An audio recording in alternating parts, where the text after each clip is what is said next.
Good evening, you're welcome to News Tonight. We're coming to you live from our studios here at Platinum Heights. My name is Kemini Amano. My name is Kweku Temi. Well, within the next hour, we'll get you updates of stories that you're looking for. Of course, those making headlines. But before we touch on any of them, let's give you snippets of the stories that we're bringing to you tonight.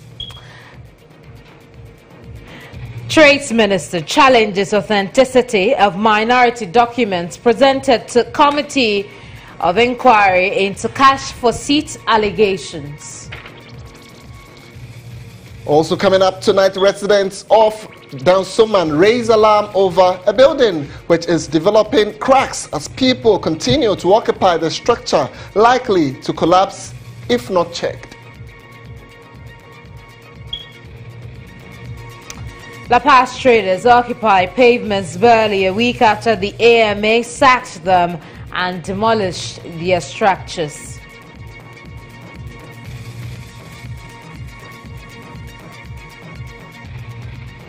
Also in the bulletin, we share with you how academic work of students at Yabrem Community Day SHS is being hampered as they walk along long distances to school.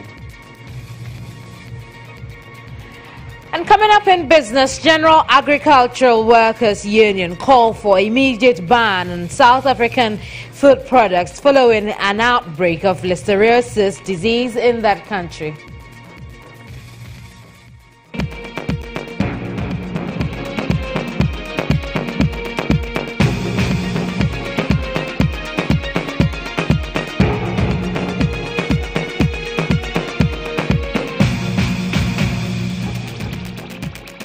Those are the top stories, but first, here's our first story.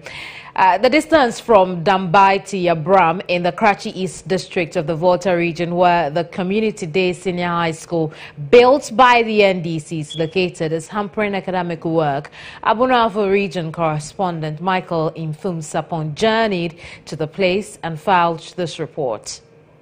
The Yabram Community Day Senior High School is among the community day schools established by the erstwhile NDC administration under President John Mahama. The school currently has a student population of 463. Students of the school have to cover a distance of 10 kilometers on a daily basis from Dambai to Yabram. There are three options open to the students in covering the distance: walk, ride bicycles, or use abubuya. The situation has become a major headache for the students. The daily trek is impacting on the students' academic work, especially as they get tired before the day's lesson. You wake up very early like 6, but by the time you reach school, like because of the working, you are there like 9 or 10. And you come there, the masters are in class teaching, you are so exhausted, you don't take anything in. All you do, sometimes they come in, put their head on your tables, and they are gone. If this should be continued like this, we can't get to learn well in the school. Or when you walk from the house to the school, you can't learn. You'll be tired. Then you'll be sleeping. You can't learn. So it's affecting our academic performance, and we are appealing for the government that should come and give us body facilities and the school bus as well.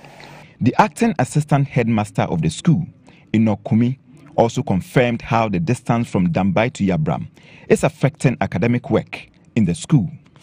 Normally, when they reach here, they are tired. When you are even teaching, they will be dozing off in the class. And some of them, the next day, they will not come to school.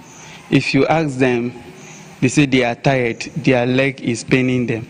So the distance is really affecting the academic performance of the students. But the situation does not only affect the students. Even the students bear the brunt of the long trek. The lack of accommodation around the school means that teachers must also cover same distance to the school daily. Away from the Bono-Ahafo region, let's move back to Accra, where it appears the Accra Metropolitan Assembly's efforts to prevent traders from selling along pavements on the streets within the capital is not yielding the desired results. Now, this is because some traders at La Paz who were sacked from the pavements and their structures demolished early this week have returned to the area to sell. Isabella Baba Frimpong visited the area and reports that the traders want to be relocated to a market center before they stop selling along the pavements. Some major business areas in the city have recently experienced massive demolition and decongestion by the Accra Metropolitan Assembly to evacuate traders and hawkers from unauthorized areas. This forms part of the Assembly's vision of making the city clean. However, some hawkers at the La Paz night market who were sacked from the pavement have returned to the spot to sell. Judy is a 44-year-old petty trader at La Paz and has been selling along the pavement for over 2 years. She says this is her only means of livelihood and uses the proceeds from her trade to cater for her 6 children. Say we market yebeko aha market bi ani aha and around here no market nti ya na ye struggling kakra dey support you fie pamono de government bi obe change bia e pam nti sa na ye nso ya fa na ye de ti ha. Although Julie understands the risk involved in trading on the pavement and its effect on sanitation in the area, she wants the AMA to provide an alternative place for her and other traders to sell, since La Paz New Market is too small to contain all of them. So on pavement isu kakra obi aton ade o wa bre hwese nya highway tie no be hu na wa bre no na wa tena se ne ne ba nti so be 10 11 12 a ono secretary no ne bada ne nche e ye risky papa. So far as I ba be pay ya no aduane no nkire so do life ba ba je sa owo no nti pam no de omo pam yen so den night no de be boy sa aha no mo ba ha night. Other traders who have also returned to the pavements spoke to GHOne News. So what can they fear? Odo me market because yen bebe e beko akoto no nyama no. Ye betina so onche no wakayando e meriboni aso nyama na edeko na omen maybe ne nkase gua no obey market amen no ye market man because La Paz for ye bre the one Mr. Brema to abama no menya profit bia wo so sesi e dan time sesi ane afinum na e no obi ada time aso ye tuye sesi ane enye den abaye titi ye ena sesi ane so abaye no so ani ombewu. But Chief Executive Officer of the Accra Metropolitan Assembly, Mohammed Ajay Sowa, wants traders and hawkers to stop selling on pavements and unauthorized places. Forfeits is not to cause arrest of the sellers, but the buyers themselves. And let me make reference to the law, because it's very important for all of us to know what the law says. The AMA bylaw is very clear that not only the sellers, but the buyers as well. The Road Traffic Regulation LI 2180 at 2012 also made it very clear that the buyers are also culpable. So all of us should bear in mind that we are supposed to comply with what the law says. As traders and hawkers defy authority and return to the pavement to sell, the AMA may have to intensify its efforts in ridding the streets of hawkers if its vision of making Accra a clean city is to be achieved.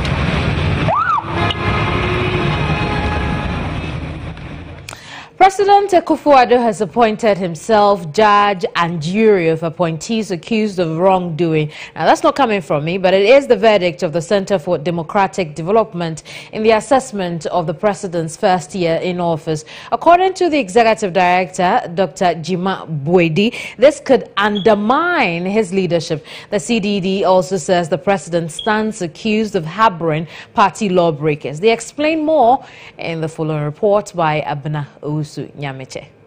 Against the background of the popular expectations and Nanado MPP campaign promises, there wasn't, in the course of last year, enough signaling of positive change in the way the country is governed.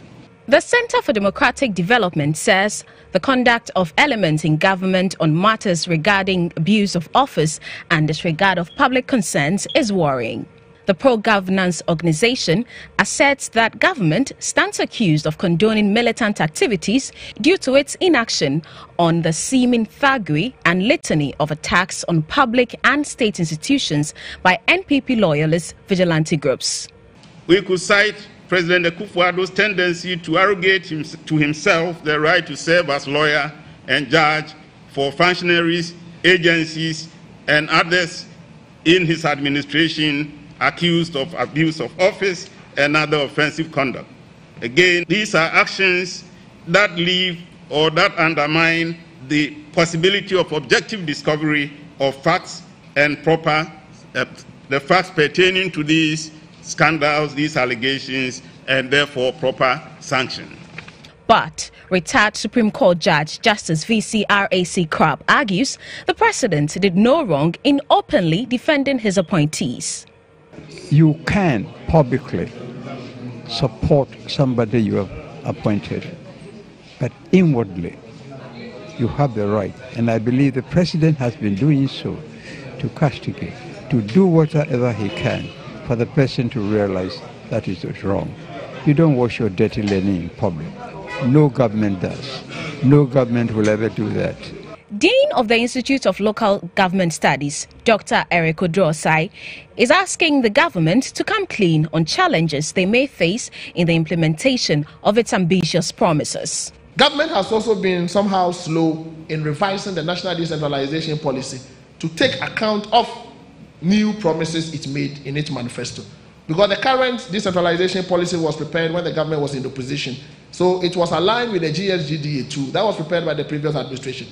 The current government came up with brilliant local government ideas. Under normal circumstances, the policy will have to be revised and incorporate these things in there. Former Roads Minister Alhaji Inusaf Hussaini, who represented the minority in Parliament, insists his side will continue to keep the government on its toes to demand accountability. I believe that Nana Addo Dankwa Akufo-Addo, having appointed and being under considerable pressure to appoint and give opportunity to his party supporters in the first year, will have a review of the decision and probably reduce numbers. The event was the first in a series of CDD's performance reviews of the Akufo-Addo government on the theme Political Governance and Culture. Well, we'll take some more stories at this point, and here viewers would recall we aired a story on a community here in Accra called Fana, where it is a taboo to die or to give birth, despite the deplorable conditions under which the residents there live. Now, the report has yielded some results, or better still, GHOne gets some results on this one, as the community has received some support from the Esther Amwako Foundation. Well, my colleague who was there, Alice Aite, reports that the community they are still living under deplorable conditions. Inhabitants of this island community called Fana near Botiano in the Greater Accra region observe some strange taboos that defy the laws of nature. Our earlier report told the story of how pregnant women are forbidden from delivering on this island, where it is also a taboo for anyone to die in this same community.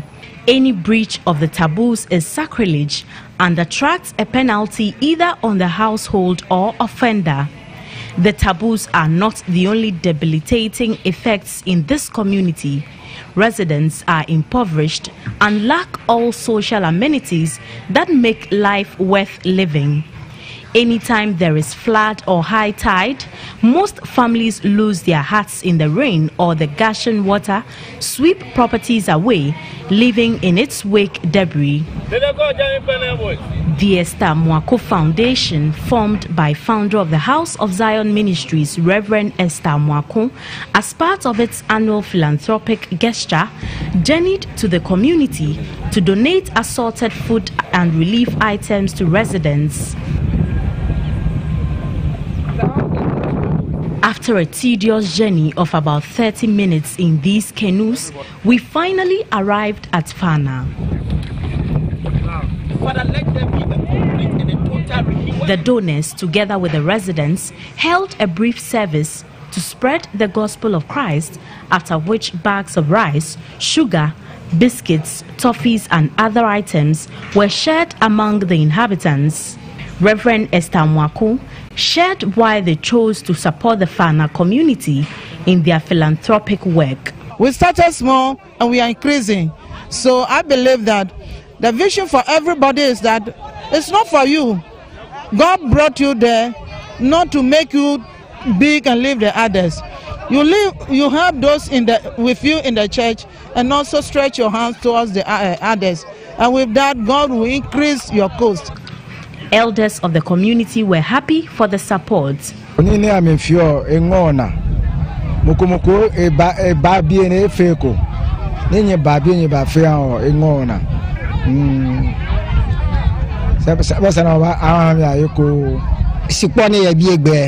No sumo ake government ebomori money meji sipo cheme aname koni angme ha o ebi o gbomo baba o ebi si kenoko happiness ke onye body of afi. During our visit, this man fell unconscious and had to be carried away in one of the canoes to a nearby hospital in order not to die on the land.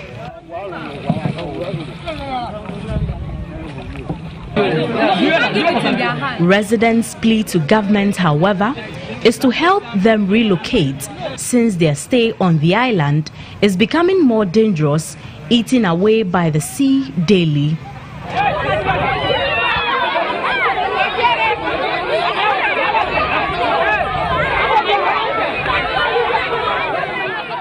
Well, we do have some results, but if you have assistance for this community, our doors are still open. Now, let's talk about a different kind of community. You know that it's every child's dream to grow up with your biological parents who give them all the love and care necessary for a holistic development of any child at all. However, some children find themselves in what you could describe as unlucky situation when the parents who are to provide for them for some reason shirk their responsibilities, forcing the children into homes. Patience Atipoka Etia spent time with children in GHOne Hills Village and filed this report. GHOne Hills Village, situated at Ogojo, Medina, is a non-profit residential care facilities for orphans and young people with disabilities. With a total population of about 80 children, the home depends on the benevolence of corporate organizations and individuals for livelihood. It is a place where persons with and without disabilities live together in the journey of life in a bid to find their safe haven. Irene Wood, a 15-year-old primary 6 pupil of the Medina Estate 2 Basic School, has been living in the home for 9 months now. She is a person living with disability, a condition which could have been salvaged had she received medical care after being knocked over by an oncoming vehicle. I was not born like this. A car knocked me. I was just standing there, waiting that the car should pass by so that we can go. And my brother pulled my hand, and the car knocked 2 of us. Me, I fall in a gutter, and they took my brother away. And the people were saying that nothing happened to me. They should take me home and treat it for me. Irene, who lost her mother at age 4, says he had to live under the maltreatment of her stepmother, whom she says is the reason her father had to abandon her. I'm an abandoned child. When I went and sleep and morning came, I noticed that they were not around. She's not the only child who has been abandoned and have to live in this home. Kofi Danso is 11 years old and has been living here for 5 years now. They say a mother's love is unconditional and is seen the extent to which some mothers go to protect and care for their children.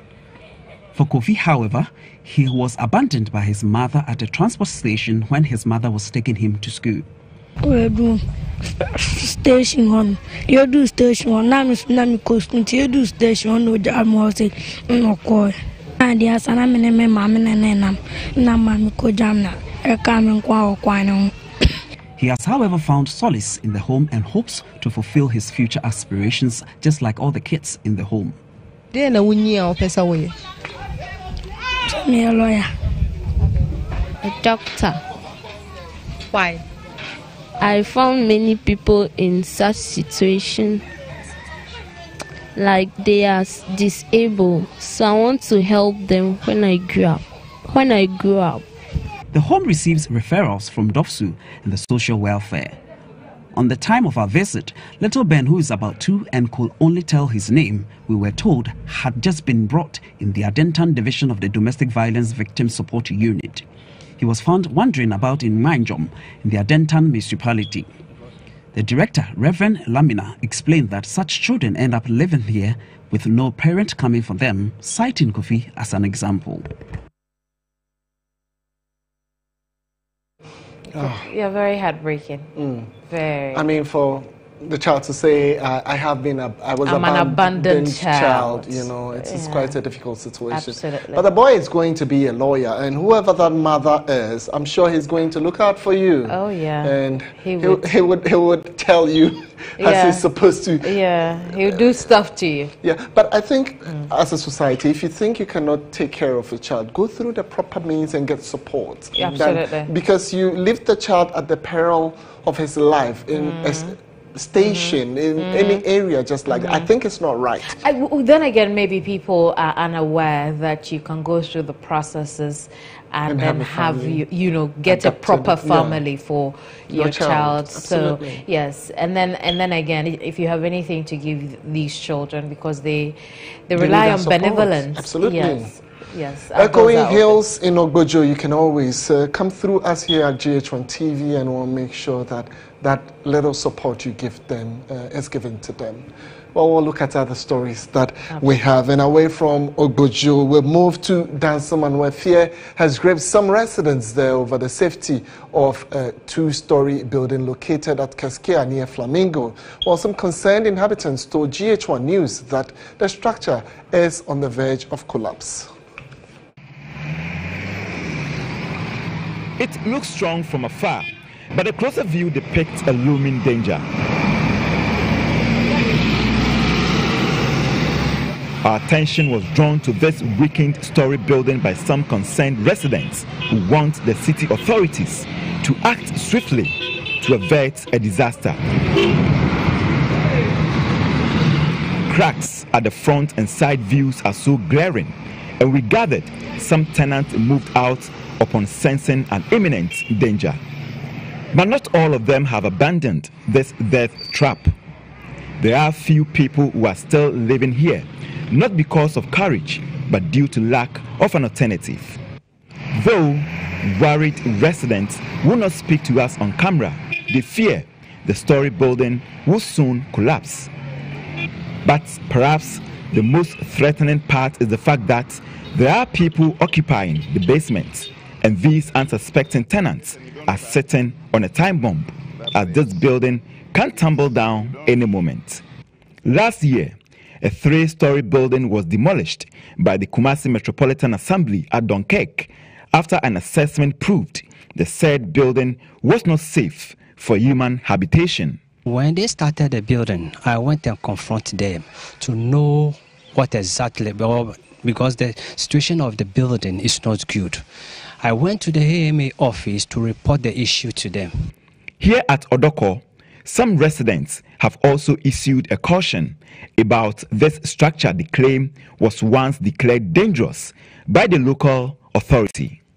For instance, on January 31, 2017, 6 children died at the Breman Jamira Methodist School in the Odobin Brakwa district of the Central Region when their dilapidated school building collapsed on them. That was not the end of the story, because on May 7, 2017, 20 congregants at the Christ-like Ministries Church at Bawe sustained injuries when the church building collapsed on them. Now, just when they were nursing their wounds with the country thinking of what to do in order to avert a recurrence, then on October 7, 2017, 2 children died after a building collapsed on them at Kwadaso, a suburb of Kumasi. So with this haunting memories, maybe it's about time the stakeholders or authority act on this particular dilapidated structure at Keskia near Flamingo in Dansoman.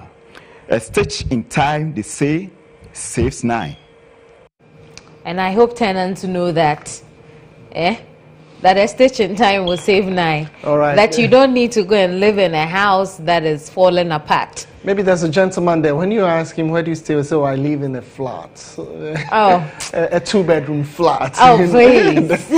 Oh, please. But, I mean, this should be critically. Yes, why do people do that? You know, the building is no good, it's not habitable, it's not good enough. Why do you rent it out?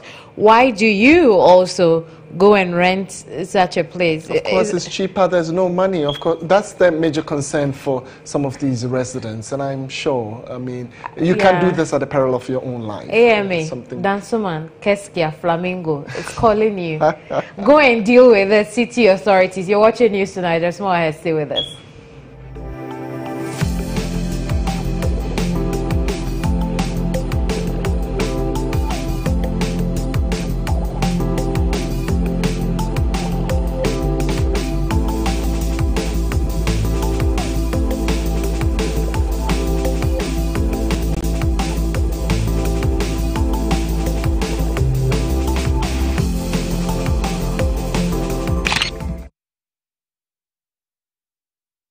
Jame, therefore, ma yawo hoyi brings you. Na fe yemu so mo kwan. Say the therefore say no. Wada Roma, manento nana say nsuo asem de mo ha na okra ye ba no. Ye de nsuo ba. Ah! Adai. Se waba efie. Ah, wa say yen ma mo nsuo nom no. Wo so de nsuo ba. Ene sai. Nana eti amra. Therefore, yesre wo. Nsuo we. Eye ahemfu nsuo a ye de afa mfidie mu. Asone so. Ayene Kroji, a Free Kingdom Beverages Limited, King's Drinking Water. Bye, man. It's your name. King's Drinking Water. And you're not King's Drinking Water.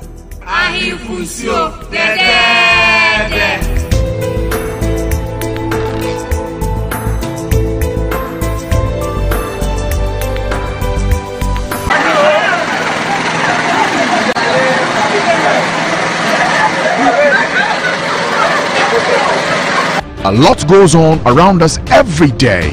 Sometimes traditional news outlets cannot capture it the very second it happens. But you have a phone that has a camera, so you have the power. Give us your account of the most depressing and interesting stories in your community. When it happens and you're there, you report it to 0551 433 055. When you see something, say something. Share it on 055 143 3055. MTN Video Report, Mondays and Thursdays on Newsroom, in association with MTN, everywhere you go.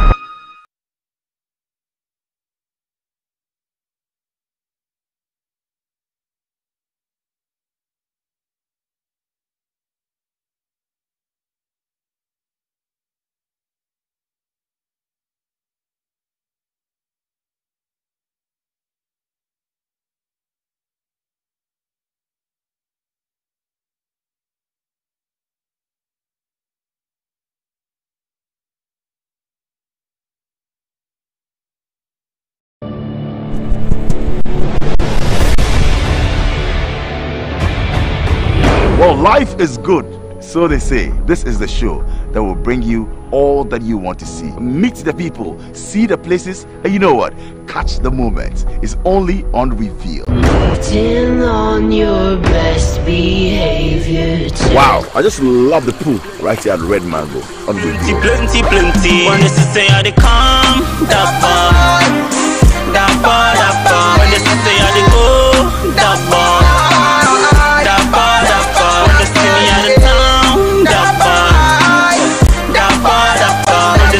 Bringing you exclusives, so relax and have a great time with us. The name is Bolare and this is Revealed.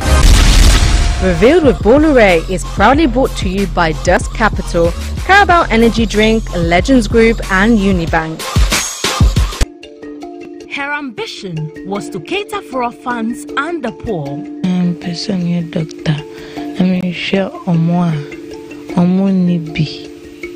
Mommy will join money idea. Me person doctor. I'm sure some calamity.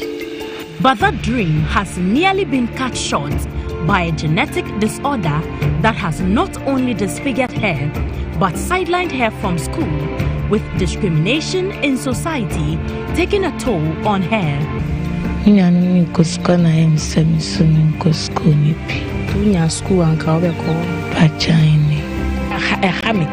sometimes Adiza has neurofibromatosis, a genetic disorder that has no cure but can be controlled. Join me, Alice Aite, on Monday, 15th January 2018, as I delve deep into the life of the 17-year-old living with a condition that continues to distress many as a result of ignorance. GHOne News. News you can trust. Well, join us for that story come Monday throughout the day. Right now, however, let's turn attention to some other stories. The Kumasi branch of the Judicial Service, led by Her Lordship Justice Ifyasewa Asaribuche, with 2 other colleagues, are training the Kumasi CID unit on how to conduct proper investigations. Now, it follows public backlash against the police for presenting cases that have been poorly investigated. Top of the training agenda is pitfalls in investigation and qualities of a good investigator. Isaac Bediako has more. The training became necessary when the police prosecutors started losing cases in court for lack of essential evidence to back their argument. The apparent shoddy job compels judges to throw out their cases. During the workshop, the police personnel were taken through pitfalls in criminal investigations, emerging crimes, and collecting evidence. The police personnel, however, explained that their work is made difficult due to the lack of resources as well as the heavy workload. Time for us to get you some business updates. Business Brief is brought to you by Dusk Capital. We see a millionaire in you. For you, the next millionaire, we know of your stressful routine. From those 12-hour flights across the Atlantic to your hustle through traffic every day. From burning the midnight oil to that laptop that never sleeps. We know where you are in life, and we know where you want to go. Let us take you there. Thinking investment? Think Dusk Capital. Dusk Capital. We see a millionaire in you.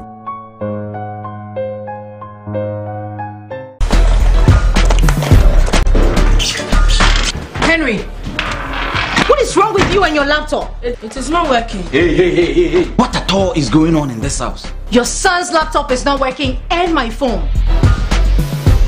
Me kai me mo frabrim na me ma me de me ko Freddy's corner enti ene eye manager se me di Freddy's corner ho adanse a kire mabusia na ade ba ko a me kai wo Freddy's corner eye se de wo siti wonim ejeji wo customers.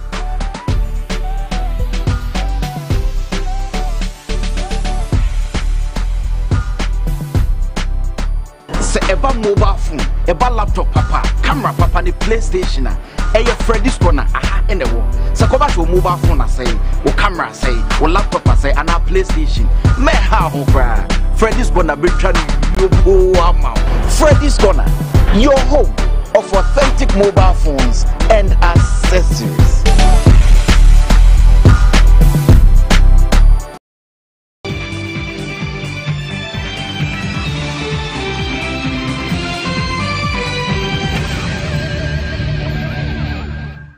In Business Tonight, we start with the unions as the General Secretary of the General Agricultural Workers Union, Edward Karewe, has called on the mandated state institutions responsible for checking the wholesomeness of food products to institute an immediate ban on food products from South Africa. His comments follows a health alert from the Rwandan government warning of an outbreak and spread of listeriosis disease, which has been spotted in some imported products from South Africa.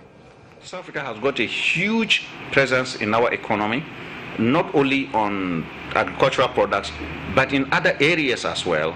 So it means that whatever happens in the South African economy, particularly regarding the agricultural sector, Ghana is more likely to have a fair, risk of it. And we would like to call on the authorities to take immediate steps to protect the consumers of this country, Ghanaians, from unwholesome and this dangerous, infested imports that are likely to come into our economy. Now, the new president of the Association of Ghana Industries, Dr. Yao Edu Jemfi, has spelled out plans to continue with projects started by the previous executives by empowering chairpersons of all the 23 sectors of AGI and build capacities of small industries in the country. Now, he said this at the AGI investiture dinner where newly elected officials were sworn in. The new AGI president has hinted that the new executives are looking at how they can work with government to implement policies aimed at industrializing the economy. The event brought together some of the top executives in the various industries to support the swearing-in ceremony of executive members of an association that has by far been an enviable brand and the leading voice of the private sector in Ghana. Accepting his new mantle, Dr. Yao Edu Jemfi spelled out plans to continue with projects started by the previous executive while seeking to build the capacities of SME operators. If government will give us full support in procuring our locally produced products by implementation of the 70% local procurement policy for locally made goods and not imported goods for local traders. If government will help us for enforcement of business regulations to prevent importation of substandard products, even though the price might be cheap, but if it's not, they are substandard and doesn't do what it's supposed to do. One of the new executive members, Raf Aiti, general manager of Coconut Grove Regency Hotel, registered his consent to supporting the leadership of the association to achieve its aim. What we seek to do is to pull all the experiences and best practices and, share it with the association to make sure that we positively impact the Association of Ghana Industries. Before winning this election, Dr. Edu Jemfi was the first vice president of the association in charge of large-scale industries. He takes over from James Asare-Ajay, who had been president of the AGI since 2013. Very vociferous business body. It's amazing that all too soon James Asare-Ajay has served 2 terms already and he's out as president of the Association of Ghana Industries. Yeah. Ahead of him was the Afarewa man. I don't know. But he was there. but it's amazing. James had a style, maybe open to the media and, several issues introduced around the time. Doc does not talk too much. I think he's going to leave that to the people within the association who are asked to do the talking. But Doc is not. That's Dr. Edu Jemfi, the new president. The new president is not the talking type. Well, Doc, get ready because for our business decks, we want to know exactly what you have for the business community. But undoubtedly, he's served as a vice president for quite some time. So I'm really sure that, he's not new to this. Absolutely, absolutely. Now, just before we go on a quick break, the Minister of Trades and Industries accusing the minority of fraud. Now, Alan Tremontaine is also challenging the authenticity of documents presented to the 5-member ad hoc committee investigating the collection of monies from expatriates business people for the Geba Awards based on the proximity to the president. Taking his stand today before the committee, the minister responded to every claim of the minority, arguing his outfit did no wrong in the partnership with the Millennium Excellence Foundation for the ceremony. Mr. Chairman, respectfully, I do not see what the problem is. In actual fact, it shows the commitment of the government at the highest level of executive authority to support this program. We did not collaborate with the private sector organization just for purposes of a fleeting relationship.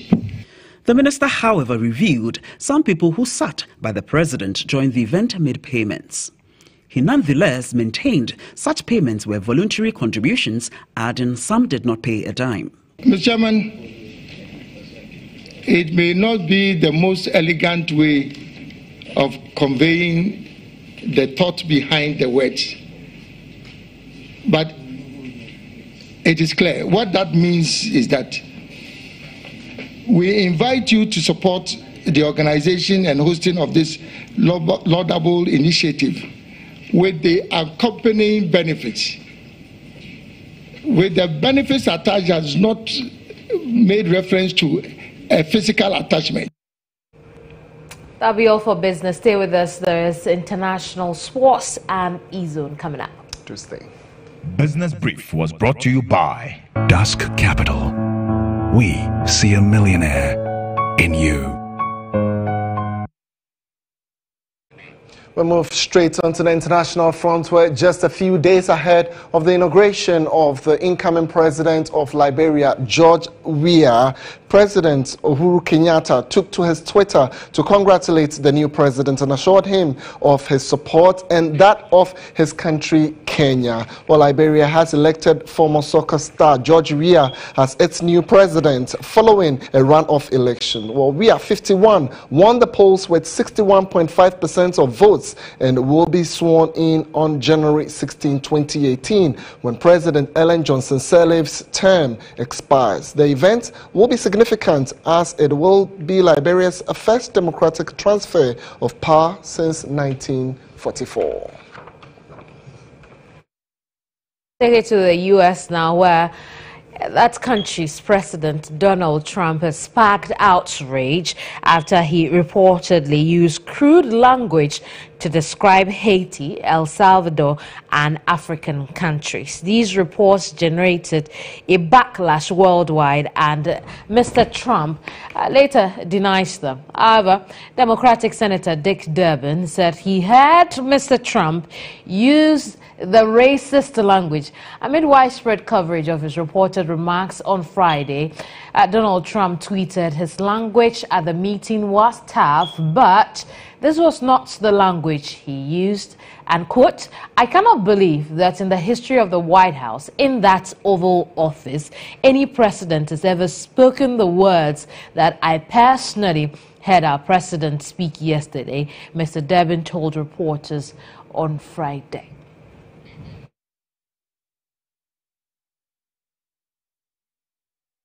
We shall not repeat those comments. But America did this to themselves and to the rest of the world. Okay, not all of them probably. Not everybody voted for Trump, Kemeni. It's their business. It's still their president. But it's unbelievable what he thinks about, if indeed he set them, it's unbelievable what he thinks about people from those countries. Because people from Africa have contributed immensely to what appears to be everybody's dream today. A century of slave trade built that country. The United States. And you have your athletes and the like all being African Americans. But of course, he's come out to say, well, I didn't say that. I can't think of anybody in the Oval Room, any president saying this. So maybe let's go by his word. I just threw the key away. We'll be right back. All right. Her ambition was to cater for orphans and the poor. I'm personally a doctor. I'm sure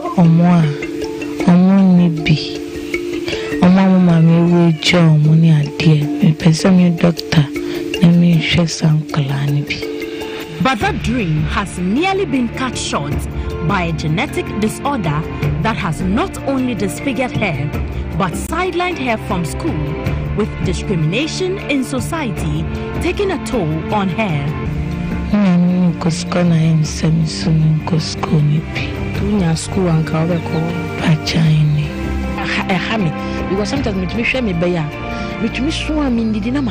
Adiza has neurofibromatosis, a genetic disorder that has no cure but can be controlled. Join me, Alice Aite, on Monday, 15th January 2018, as I delve deep into the life of the 17-year-old living with a condition that continues to distress many as a result of ignorance. GHOne News. News you can trust.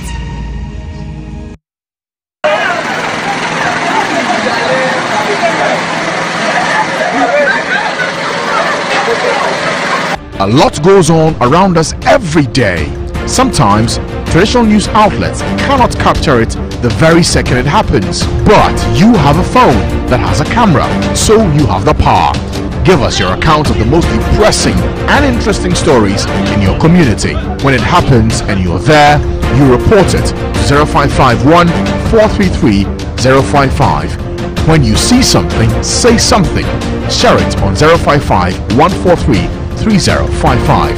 MTN Video Report, Mondays and Thursdays on Newsroom, in association with MTN. Everywhere you go. Away from the noise. Wake up to the sweet sound of worship as the servant of God ushers us into his throne of grace. Don't stay focused on what happened yesterday. God is saying, something better is coming. For when challenges strike, the Lord is our refuge. Therefore, let's start our day by seeking him first and committing our all into his hands. When we carry around bitterness, unforgiveness, guilty, angry at our neighbor, you may not realize it, but that's stinking up your life. Join Joel Austin 5 to 5:30 a.m. from Monday to Friday and let the word put a bounce in your step. I'll never be the same. Never, never, never. I'll never be the same. In Jesus' name. God bless you.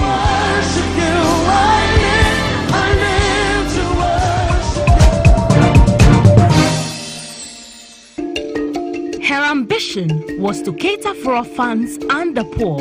I'm a doctor. I'm sure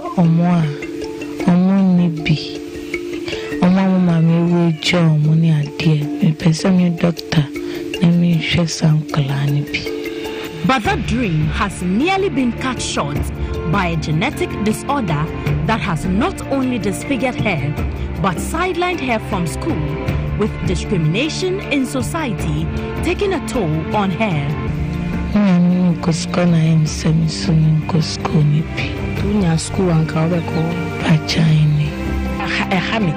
sometimes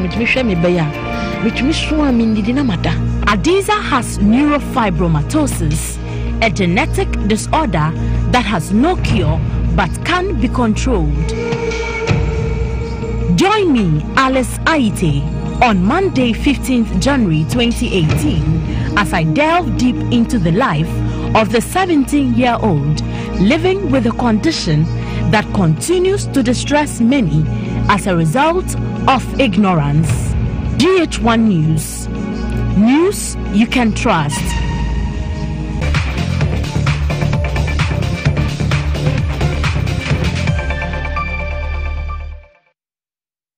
Let's move into the world of sports now, as the Confederation of African Football, CAF, in the wake of the Ghanaian FIFA referee Joseph Lamte's life ban, decided to directly pay referees who officiate African international matches. While referees were previously paid by host nations, practice CAF now admits created an ethical challenge. Well, a statement from CAF after it held an executive committee meeting in Morocco read, effective 2018, indemnities of referees designated for CAF matches would be paid directly by CAF. So, all right. Let's bring you EZO now.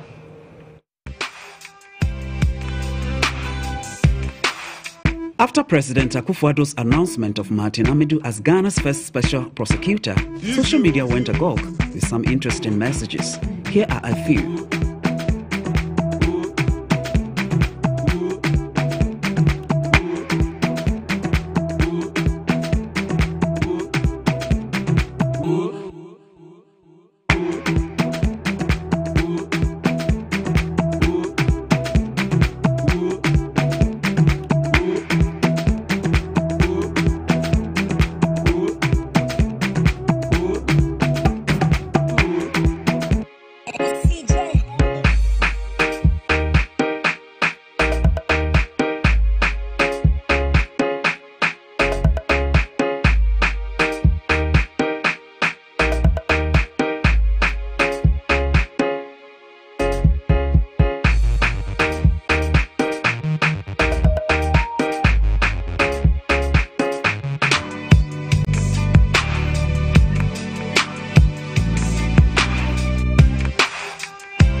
It's quite interesting. Some of them I picked up. Woyome just sent Martin Amido a friend request. The question is he going to accept it all? I think that, you know, our humor is never short. It's amazing. We've always got humor. Somebody says, well, even 50 pesos when you're not sure, just make sure. If you know he picked any money, this guy, I mean, he was already prosecuting people even before he got to the special prosecutors or going to the special prosecutor's office. So now that he's there, it's going to be worse. I mean, those are some of the funny stuff.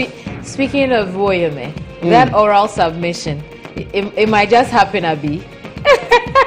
You were dodging me, now I'm here. Yeah. You face me. Imodium is done. Imodium is done. What's Imodium then? It's for diarrhea, right? So somebody just tweeted that, well, if your NDC strongholds is run out, people are just running like Many thanks for your company. That'll be all for tonight. My name is Kemini Amano. And my name is Kweku Timin. Always a pleasure joining you. Enjoy your weekend, and I'll bring you updates on Monday. Yeah.